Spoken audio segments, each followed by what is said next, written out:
ეხლა გავვილით უშუალოდ მაგალითისთვის რამოდენიმე ინდიკატორს.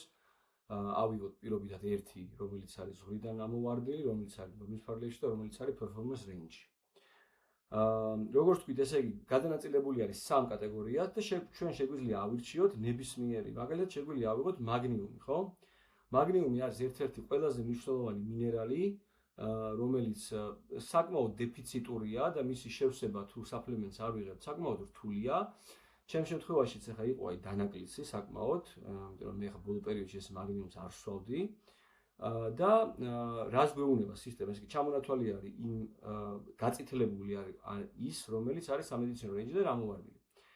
შევდივართ თითოეულ მათგანში, მაგალითად შევდივართ მაგნიუმში, ხედავთ ხო, ანუ იასამნისფერი არის სამედიცინო რეინჯი, მწვანე არის performance range და წითელი არის ამოვარდილი რა, გვეუბნება აქ ნორმის ფარგლები რეები არის და performance range რეები არის. აქვე არის მოყვანილი კვლევები, ყველა მათი ასე ვთქვათ რეკომენდაცია გამყარებული არის შესაბამისი სამეცნიერო მტკიცებულებებით. აქ გვეუბნება რომ მაგნიუმს რაზე აქვს ზეგავლენა, ნახეთ რამდენი კატეგორია ჩამოთვლილი ხო, იქნება ეს სტრესი, ძილი, მიკრონუტრიენტები, უჯრედის ჯანმრთელობა და ასე შემდეგ. შემდეგ გვეუბნება უკვე რამ შეიძლება გამოიწვიოს დაბალი მაგნიუმი და ზოგადად მაგნიუმის შესახებ ლაპარაკობს მისი ერთ-ერთი დამფუძნებელი დენ გარნერი და ასეთ ვიდეოებს საკმაოდ ბევრს შეხვდებით უშუალოდ სისტემაში და ძალიან შემეცნებითი ხასიათი აქვს. აი შეგიძლიათ ნახოთ ეხლა რომ საუბრობს.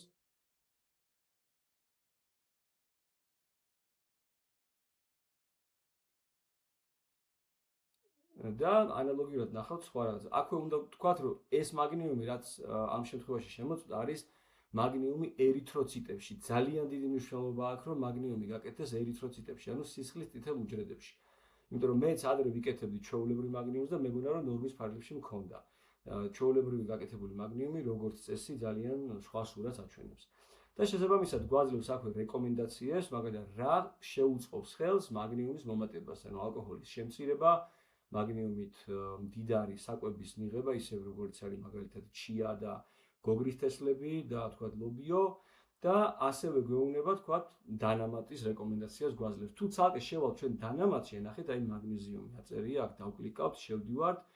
უკვე გვეუბნება კონკრეტულად როდის ჯობია მივიღოთ დანამატი, საჭმელთან თუ საჭმლის გარეშე, რა დოზა უნდა მივიღოთ.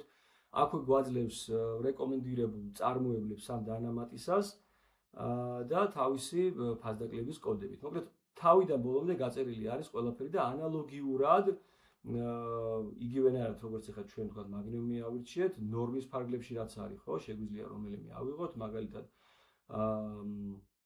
ერითროციტები და აქვე გვეუბნება რომ აი მწვანესთან ახლოს არის ჩემი პასუხი, რეკომენდაციები არის მაგალითად რომ აი კერსეტინი ესე დანამატი, ელექტროლიტების მიღება, რკინის შემცველი საკვებისგან ცოტა თავის არიდება, იმიტომ რომ ზეგავლენა აქვს ამაზე და აქვე გვეუბნება რომ თქვათ შედარებით მაღალი სისხლის წითელი უჯრედებზე რა შეიძლება იმოქმედოს. თავისი ყველანაირი კვლევა აქვს მოშველიებული, ასე რომ ნებისმიერი რეკომენდაცია რაც გაიცემა, საკმაოდ მყარი მეცნიერული მტკიცებულებებით არის ასე ვთქვათ გამყარებული.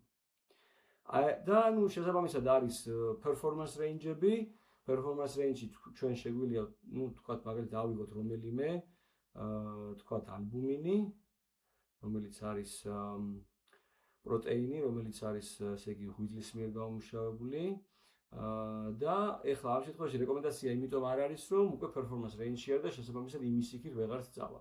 აი ეს არის ძალიან მოკლედ სათითაო range-დან აღებული თითო ინდიკატორის განხილვა.